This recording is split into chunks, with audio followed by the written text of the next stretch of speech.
Takmer som tam umrzol. Som strašne Ale stálo to za to. Japonská sopka Mount Fuji má 3700 metrov a ja som sa ju pokúsil zdolať.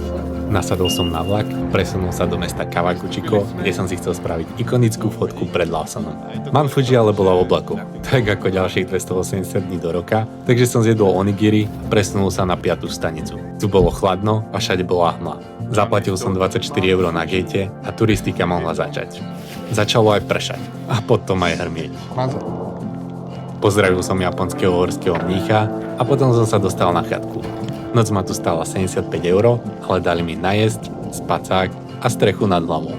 Pokúchal som sa výhľadom, spravil jogu a išiel spať. Zobudil som sa o polnoci a mal som 4 hodiny, aby som stihol východ slnka, ja som to ale stihol za 2. Takže som sa 2 hodiny vymrznutý a spotený skrýval pred vetrom na vecku, len aby som v krajine vychádzajúceho slnka videl vychádzať slnko. Takmer som tam umrzol. Som strašne Ale stálo to za to. Na vrchole som si dal miso polievku za 7 €, pokúchal som sa výhľadom, znova som stretol japonského mnícha a objavil som Daikiho, gitaristu vo výške 3500 metrov nad morom.